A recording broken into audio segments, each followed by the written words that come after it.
Welcome back to the KOAM Morning News as we find ourselves on a Medday Thursday. And this morning we're going to take some time and talk about lung cancer. What people may not know is that lung cancer, perhaps the most lethal type of cancer, claiming more victims each year than breast, colon, and prostate cancers combined. And it's a very personal issue with the Hayslip family as a whole. Now, with that being said, we are fortunate enough to be joined this morning by Dr. Grant Pearson. Dr. Pearson, pulmonologist with the Freeman Lung Institute. Doctor, number one, thank you for your time. Number two, thank you for coming on and talking about lung cancer awareness and what we can do to kind of bring down these numbers. The first thing I want to ask you, with your extensive background and knowledge, people may not be familiar with, number one, how deadly it is, and number two, how prevalent it is. Absolutely. Thank you so much for having me on. It is a great honor to be able to reach to the public and make them aware of how deadly lung cancer is. Like you said, it is the leading cancer killer in the United States, and most likely because people don't typically have symptoms of it until it is in the late stages where it's spread throughout the rest of the body. And our goal, while it's difficult, is to try to diagnose this at very early stages. Stage 1, stage 2, we're trying to stop it getting to stage 3, stage 4.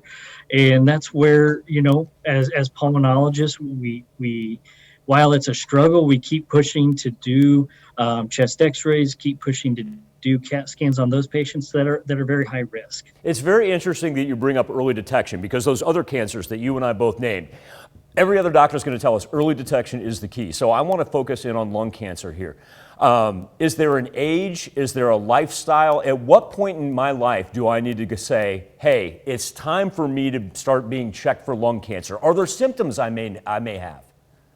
Absolutely. And so we have guidelines that suggest that we should start checking people for lung cancer, that if they're between the ages of 50 to 77, if they have an extensive smoking history, meaning they've been smoking for more than 20 pack years, meaning they've been smoked at least a pack of cigarettes per day for 20 years, or they are actively smoking or haven't quit smoking for at least 15 years, or within 15 years they quit smoking. So it's very important. A lot of it is geared around the concept of checking for lung cancer in patients that have extensive smoking history, but also to keep in mind, we're in Southwest Missouri. We have higher levels of radon. We're in the medium range of radon, and radon is the second leading cause of lung cancer. So not only do you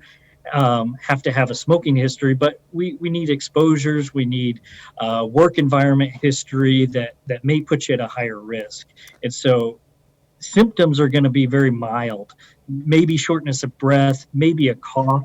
But in the early stages, this cancer is not going to give you those symptoms. You mentioned screening before, because we all have to start somewhere. Correct. When I come to the Freeman Lung Institute, when I talk to my pulmonologist, when I talk to somebody like you, how do you describe the screening process? So I typically describe the screening process is we look for risk factors, and then our guidelines suggest that we do a yearly CAT scan. Chest x-rays have been notorious to miss multiple lung cancers because they just don't see the smaller architecture and see the lymph nodes that cancers can be hiding in. And so we start talking about whether or not that yearly CAT scan, we may find a benign lung nodule, but we may find a cancer. So we've got to really weigh that risk and benefit of doing the radiation from the CAT scan to the benefits of finding a cancer earlier in somebody.